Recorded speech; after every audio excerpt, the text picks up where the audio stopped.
Welcome, everyone, to the New York Foreign Press Center. We're happy to have you here. I'm just going to briefly introduce Ambassador Jeffrey, who will speak about read up from his engagements here at the UN and the way forward on Syria. Thank you very much. Thank you for coming today, and hello. We have people from Washington on too? We do, yes, sir. Okay. All right. First of all, let me give you a summary of what we were trying to do here this week on my two areas, which are very closely aligned. The defeat ISIS with a particular focus on the coalition activities in Syria and Iraq, and our overall policy towards Syria. We had several basic themes here this week. The political process for a resolution of the Syrian crisis going on since 2011. Accountability by those, including the Syrian government and ISIS, that have slaughtered inhumanely tens of thousands of people. Work with Turkey on a safe zone mechanism that meets Turkish and local security concerns and allows the fight against ISIS to continue on. On all of these areas, we believe that we had considerable success. Most importantly, on the political process, we saw the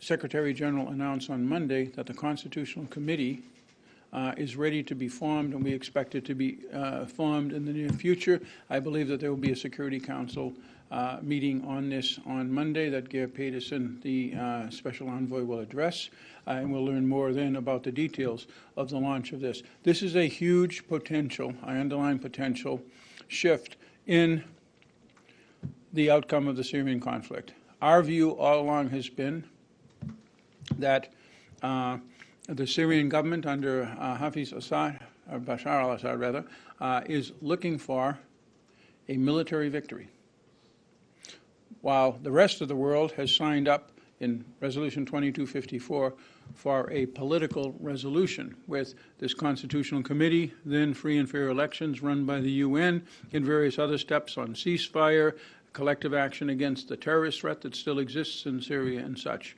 Our first point, and we've made this clear in all of our conversations, is a military victory for Assad and or anybody else in this conflict, and a political settlement are mutually exclusive.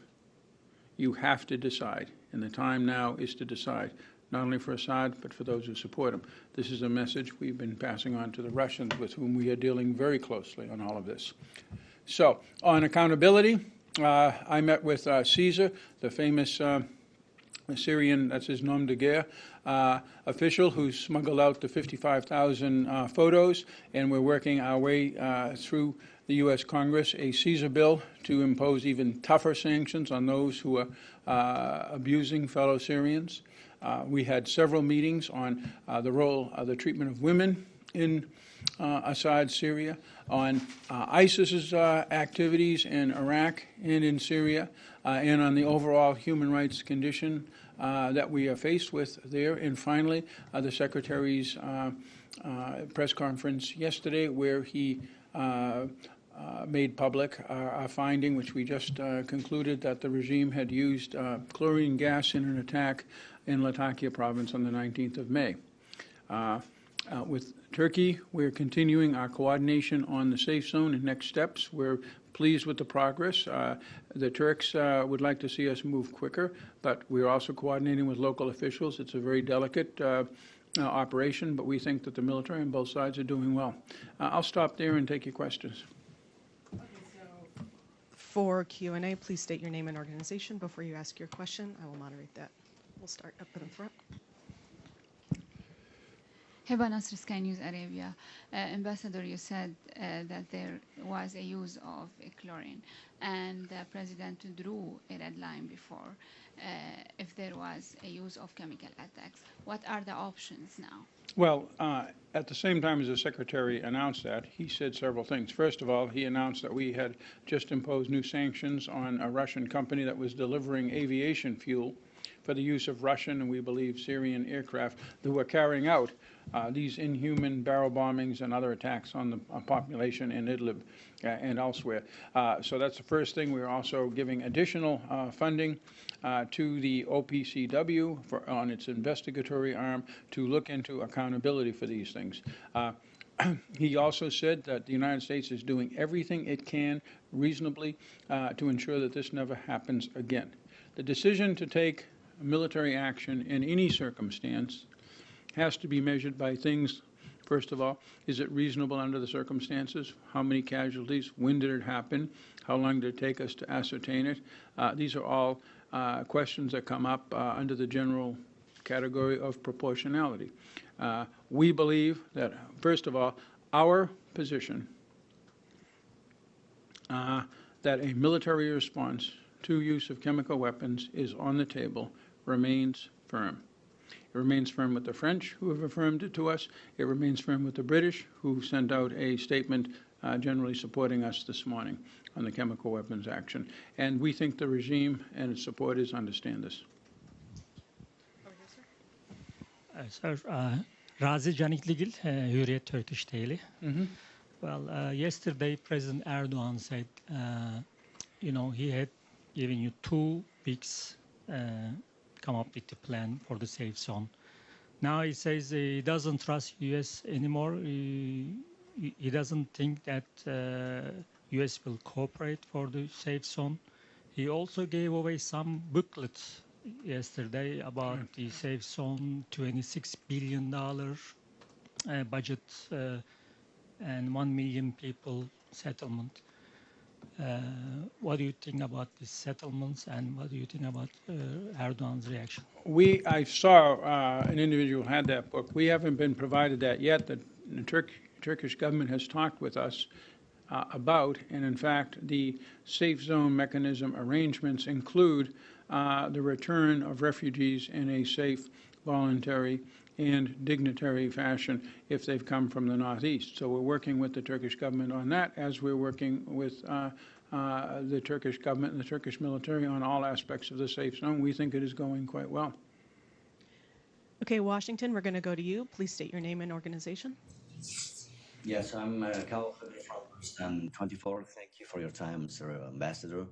One of the fears of the Kurds in Syria, it's very well known regarding the safe zone, is during the return of the refugees, kind of demographic change for the Kurdish villages and places. This is the part one. And the part two of it is still there's a fear of a military action from the Turkish side. So technically, what are the guarantees for these 2 points? The Kurds of Syria, who are you talking about? Your friend or somebody you meet on the street? Who are you referring to?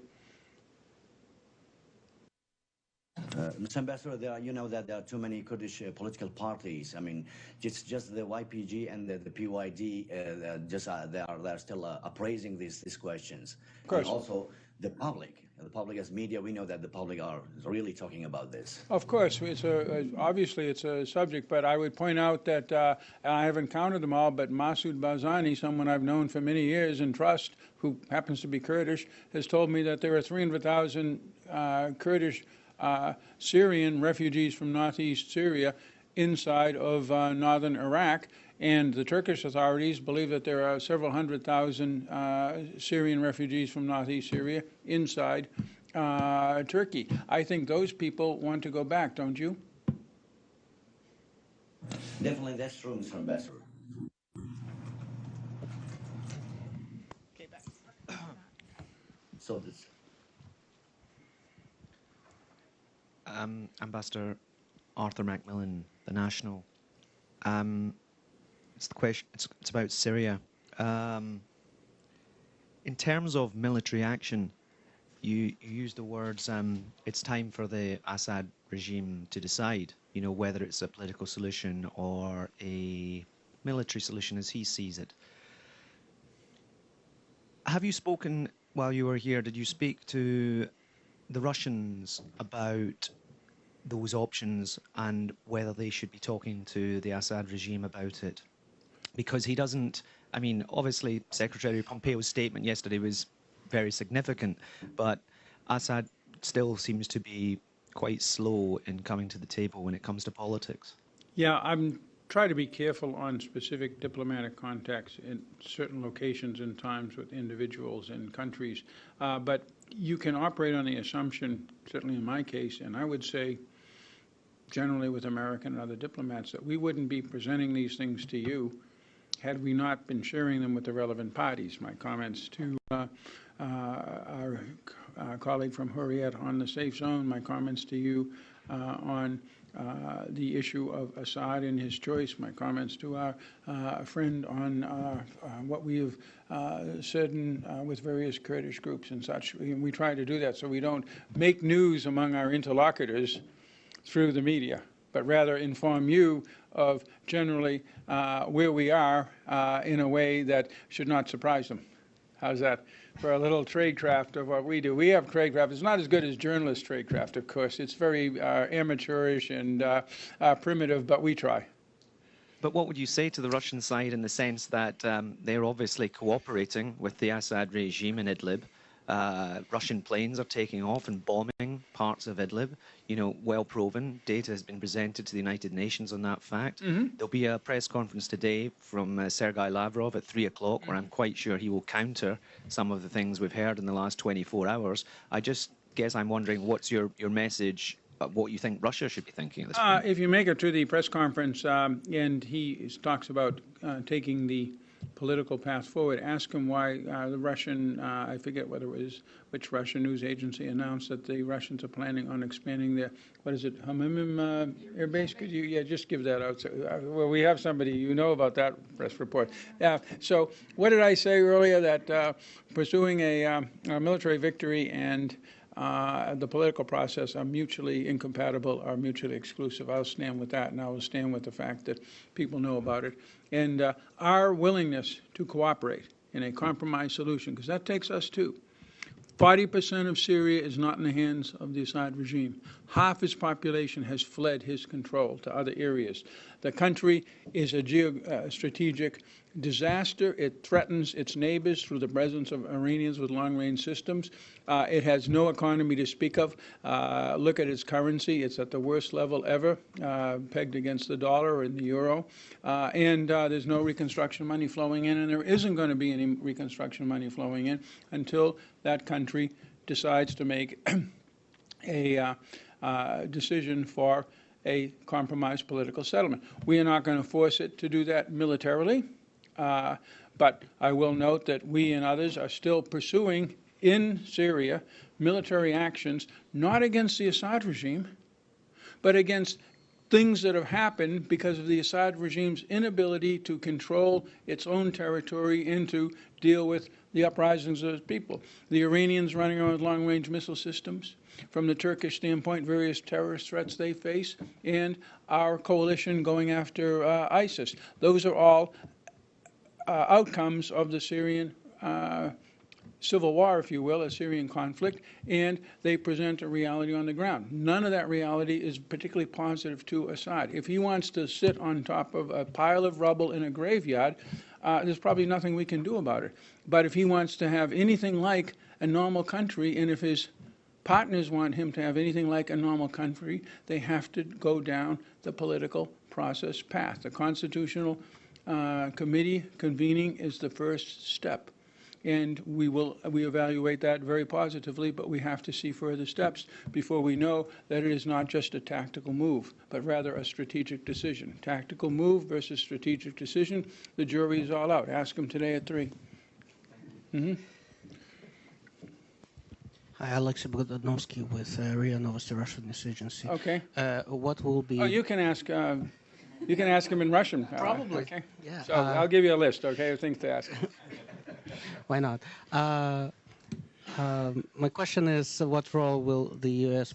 be playing in this constitutional committee? Will you provide them technical support, maybe any assistance? Will you vouch for any particular results except for the stated goal that Syria should be unified in its current borders, as you said yesterday? You summed up the American position probably more accurately than I would have.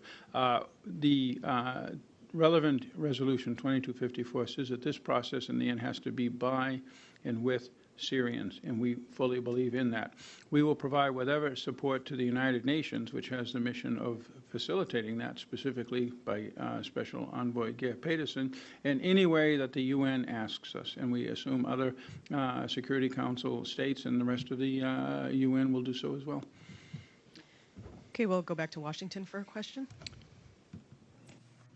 Hi, I'm Hikari from NTV, and I have two questions on the chlorine Speak chemical. a little louder. Okay, I'm sorry. I'll start over. My name is Hikari from NTV, and I have two questions regarding the chlorine chemical weapons usage in Syria. So you were talking about a military response, the possibility of a military response. I was wondering if you have a timeline to by when you might decide whether or not to do a military or a non-military response. And my second question is, the last time the Assad regime used a chemical weapon, the U.S. did a military strike. I was wondering, because this time there was no casualties, that if that fact is going to affect your decision a lot. Your decision, yeah. Okay, first of all, I didn't say we're trying to decide whether we're going to do a military response.